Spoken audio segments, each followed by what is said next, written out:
Hello and welcome back to another brand new episode of Motogp 24 career. Now today we're off to Texas. Now it's one of those tracks where it has a bit of everything, but it's also really bumpy, really fast and really technical. So I wouldn't be too surprised here if we have some strong and weak sectors, and that is pretty much how it turned out to be once we started getting up to speed. So it took a lot of this session to kind of just develop the bike into something I could kind of get my head around, because a lot of the track is bumpy and fast, and there's a bit of elevation, there's a bit of everything going on, and we do manage to scrape into Q2 directly by thankfully pushing Marquez out, but it wasn't all plain sailing. I felt good in some areas, the bike changed direction beautiful through the snake, and the first few sectors I'm really flowing through it. But the last few sectors, the kind of long rights into the double lefts that we're going through here on screen, really struggle with, to be brutally honest. And you'll see in the races that I just don't have the bike underneath me in this part of the track. And here we are in qualifying again, not using a tow this time, currently sitting in P8, 0.7 off, which with it's a 2 minute lap isn't really disastrous, but you can see here we do a really good lap, and it puts us P4 on the grid, and we actually end up qualifying as top factory machinery, which is really good. But again, baby steps, we're getting there, and it looks like we have some bad weather for the sprint.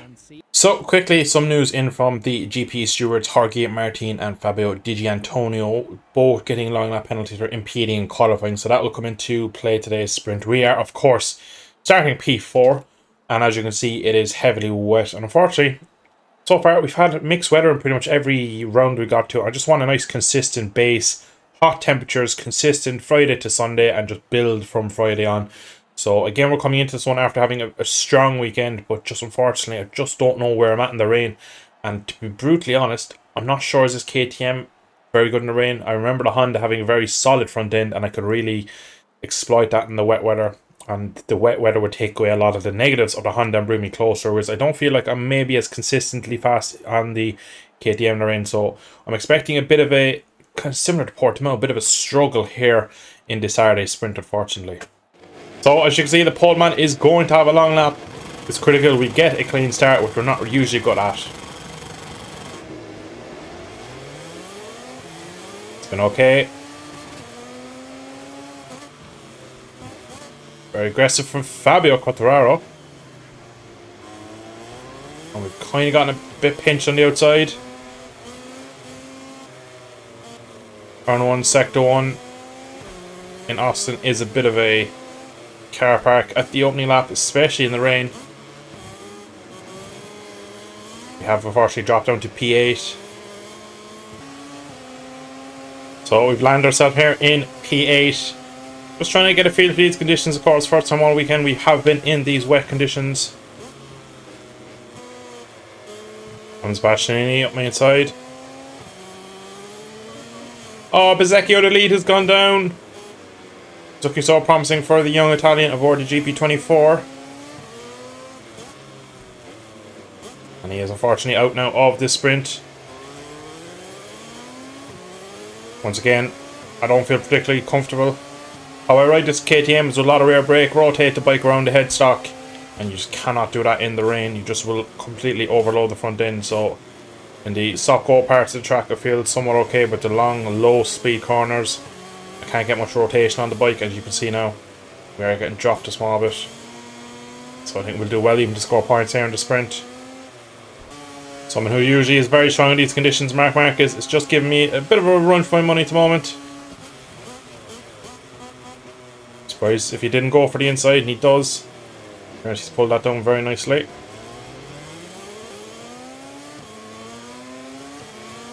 Ooh, true.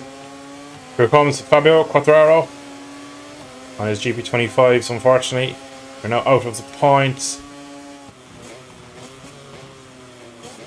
I'm kind of using this race as a bit of an experiment, really. I'm trying a lot of different ECU settings, playing with the engine mapping and the engine braking, because I really just don't feel comfortable at all. These slow sectors here, I love using rear brake, and these really rotate the bike, but you just don't have the feeling from the bike. So you can see, unfortunately, again, the wet weather is very unlike me, is my kryptonite. So unfortunately this KTM, just chassis wise, I feel like it just isn't a very good bike in the rain. You can see Vinales tries to go on the outside, but we are going to struggle in a lot of these races when we get rain. So Miguel Oliveira now, another rider out of the lead. We end up getting on the inside corner, getting a warning, not too surprised there. So that should put us back up. Oh, he has remounted, but he's going to just rejoin ahead of us. I just don't have the confidence on entry, don't have the confidence mid-corner, and I can't really make a lap time up everywhere else. But that lap there, 2:12.9, 11.3 from Miguel Oliveira at the moment, so it was a big chunk step forward from the lap time as we start our last lap of this sprint. Here comes Augusto on the brakes. We're not even top KTM anymore. Out of the top 10 we go, down into P12 after Augusto has now put us way out of where we should be.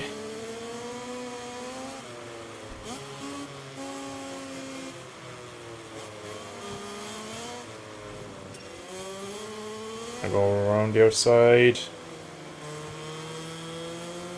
Still critically though ahead of Brad Binder, who's in P14. Cut across the inside curb. Gonna just lay it across him, hopefully.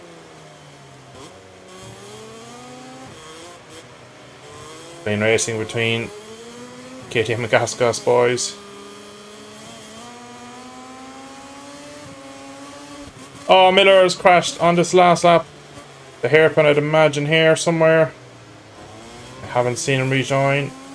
Saying that we are 8 seconds behind, so it's probably actually... Yeah, it must have been that corner, but I haven't seen him. But we stayed P11, so he's definitely managed to remount in front of us.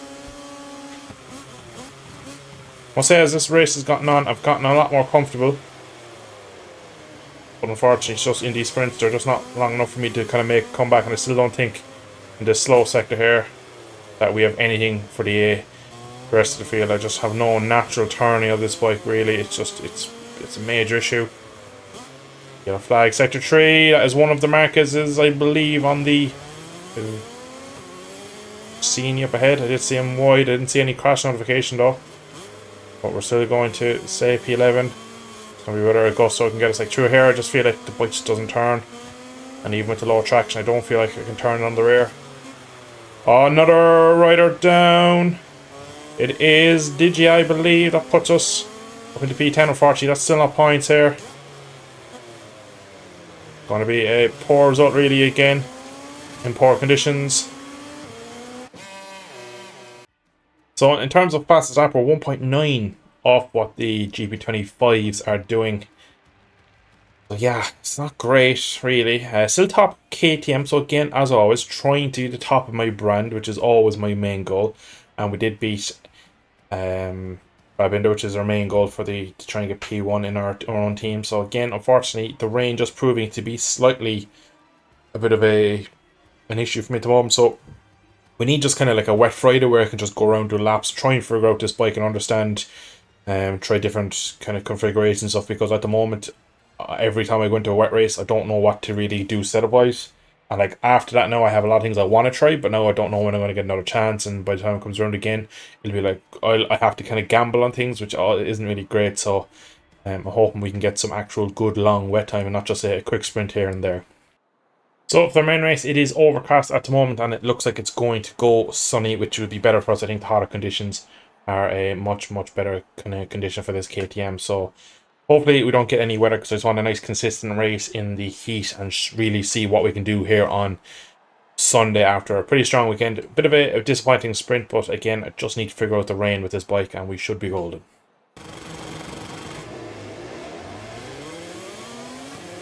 Decent start.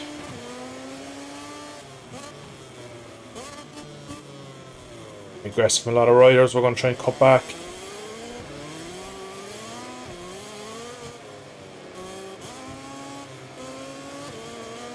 A good launch, so we're away at the front. That's where we wanted to be.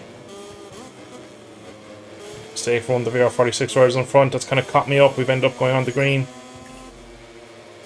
One early warning. It's not great when this track is so easy to transgress and just pick up an easy one. Oh, we're going to go for it immediately on the Aprilia. Very eager to get a bit of clear track and see if I can get nearer to the front. Or exit. Here comes Pecco. Saying that though, I think Pecco should have some real good pace. I'm actually not going to pass him. Oh, I say that, he broke a lot earlier than I expected, but he releases the brake, goes around the outside. Clever from Pecco, and does one of the VR46 riders down. That is Digia. Crashed in the sprint, has crashed in the main race, so it's not been a great weekend here in Texas for the Italian. Again, in these slow corners, I don't feel very good. Natural turning of this KTM isn't there for me at the moment. Definitely feel the first half of the lap, maybe up to probably the hairpin is probably where I'm strongest, because I definitely pull time back in these change of directions. And again, the very aggressive part of the track is where I'm good. It's the patient, long hanging corners where we're struggling. So I think from here on we're kind of weak, to be honest. Oh, Pecco into the hairpin is down. That's another big mistake. And it looks like an A-bash knees also fell at the back, so we are back up to P4 after 2 hours in front of Fallen. So again, it looks like tricky conditions again today here, even in the dry conditions. Maybe a small few weepers appearing after the rain yesterday. Texas is known for being built on a bit of a marsh bogland, so some stuff can kind of rise up to the track from time to time. And unfortunately, it doesn't look like I have speed for the guys in front of me at the moment. Hopefully, as this race goes on, we can maybe just figure this KTM a bit more. The gap at the moment, halfway into the race, 1.6 to Bezzecchi. Has been coming down slowly. Big twitch into 1, but it has been coming down slowly, so I'll keep the pressure on.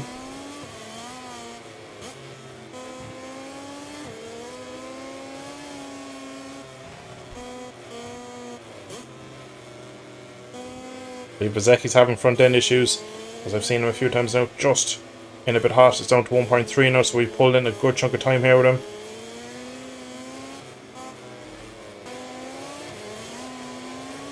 We passed the lap of the race for me, and we are now down to half a second to Bezzecchi. We have only about 0.4 over Alex Marquez behind us, so we need to be careful not to get caught behind Bezzecchi for too long if we can help it.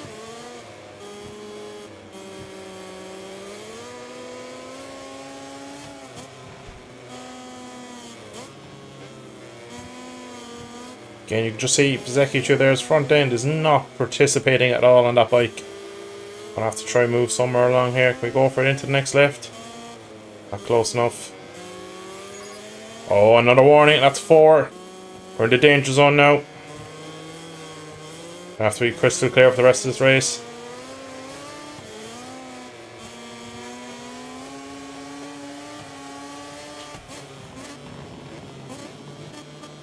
Bezzecchi shoots to the apex. It's gonna kill his engines.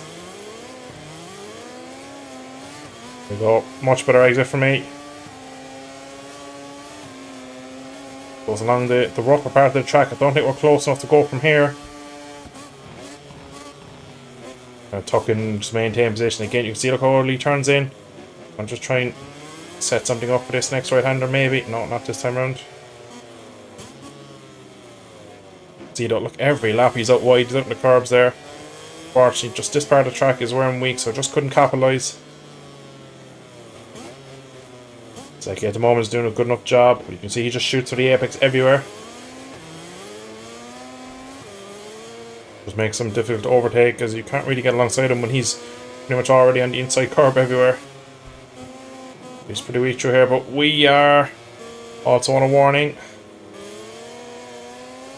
Around the outside, can we bring it back? I don't think we can. I'll run it in hotter here, but we're so close. He's just parked everywhere we need him not to be. Into the hairpin as well, we're going to have to do it. Good run through here. Small bit of vibration though from being so close. Again though, he just tucks in early, so we're going to go for a bit of a deep one. Cut him back. Too much wheel spin on the curve, that's cost me. This time though, we are going to take his slipstream, just to kind of nearly defend from Alex Marquez. We can see if you stay on this part of the track, it's a lot bumpier. Big stoppies. Put it down again. He's just really riding it tight. He's deep again into the penultimate. He's up main side for the last corner. Maybe into turn 1. Too much wheel spin.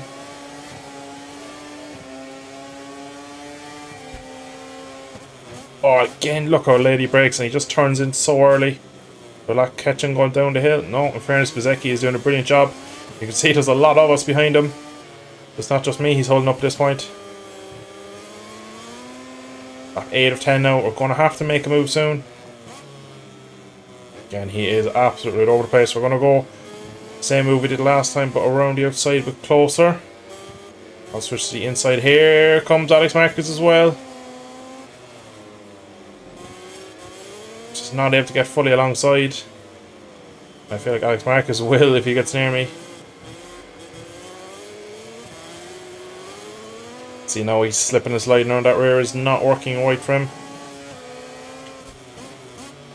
Just don't have the straight line performance at the moment.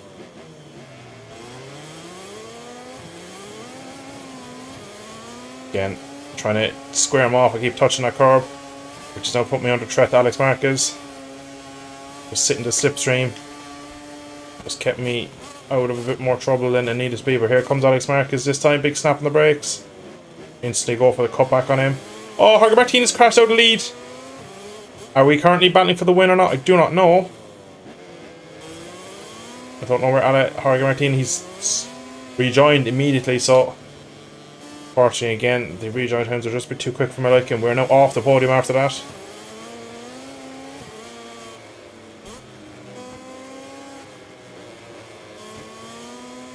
Alex Marquez, I must say, is showing some serious performance this season so far.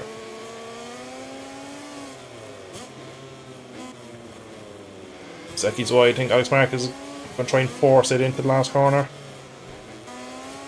A risky move on Alex Marquez. No. Yes. No. We were alongside him again. These are such flowing corners. They're so hard to get moved on. A little bobble there though. Trying to square him off. Pick up the inside for the right. Small bit of contact. We're back onto the podium.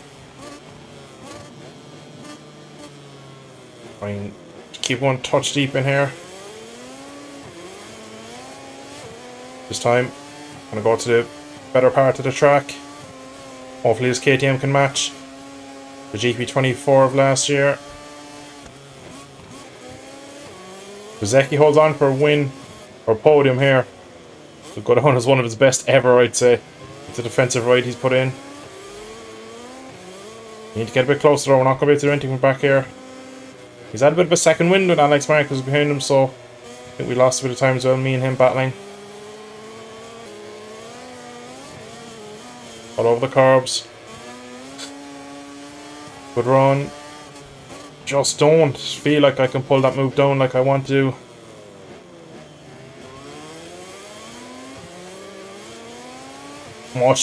Much better exit.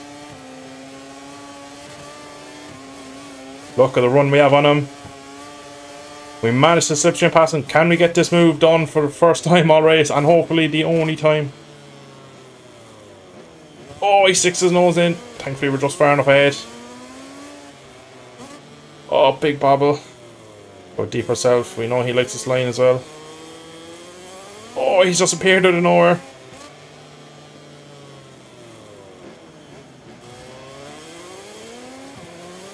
It's the next left. The next time we turn left will be the difference, I think. He's there. He's going to run it in hot every lap like he's done. So he's going to run up the inside if he can get the opportunity. So get off this corner perfectly. Oh, we're wide ourselves. One to go. Thankfully though, there's been no attack. It's going to be P2 in Texas. Get in.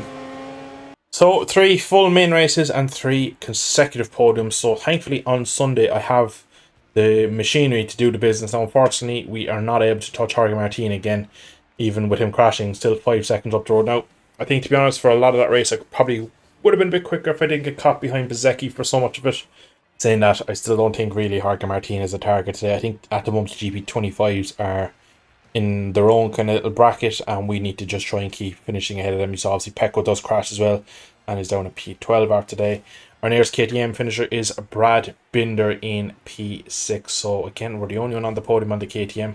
And we're just showing that maybe we're not as strong as I'd like to be in the hand-to-hand combat at the moment. I just struggled slightly to overtake Bezecchi for a lot of that race. I felt like I could get near him, but I couldn't just have that extra bit to go past him, which was a bit of a real frustration really for me, because I was pushing for a lot of that race to make it happen, but it just kept getting too close and I couldn't get it done. And I felt where I could run through the corner a bit quicker, make the precision happen, just wasn't to be at this track. But thankfully, for the actual last lap, we managed to get a real good exit out of that hairpin for the first time, and the slipstream just slingshot us past him, and he was able to get back past. So it was a very good podium once again.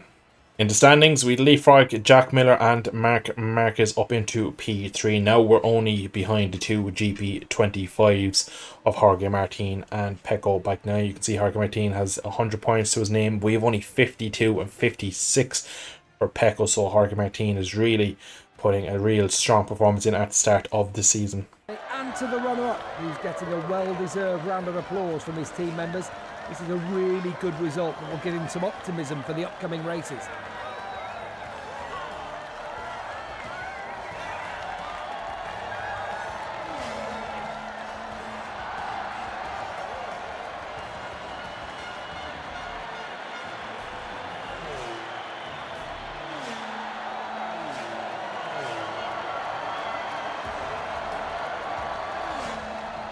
We're back live from the circuit for the podium ceremony. These three riders had a truly outstanding race, and they really do deserve all the plaudits of the crowds in the stands.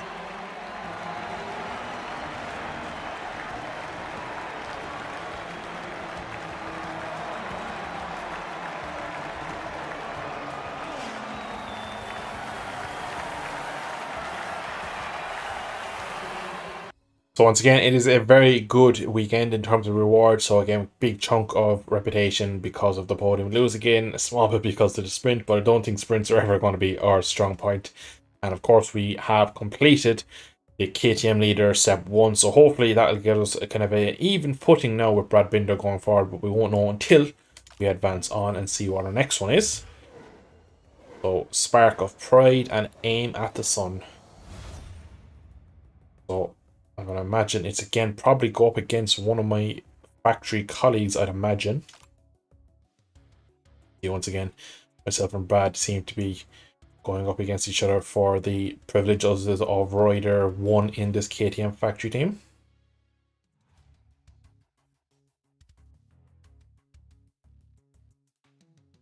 So basically we need to beat Binder in Jerez. We should be team leader in theory. Massive in theory, because we can't guarantee that, but that's what it looks like. And of course, in the next episode, we will have the Andalusia Grand Prix of Jerez. And then we'll have the test on the Monday. So really bumper packed episode in the next one, as well as some hopefully perks of being Rider 1. And we can just slightly start to mold this KTM into something that I want to move forward with, and just have something a bit more able to fight with at the front. Because at the moment, we're there. We're just kind of there on merit, not really there fighting at the front like we want to be. But thank you all for tuning in today's episode. I hope you enjoyed. Once again, another podium at the wonderful Texas. And yeah, subscribe, like, all that good stuff. And I shall see you in a future episode of Motogp 24 Crown Mode. Thanks for watching. Slán go fóill.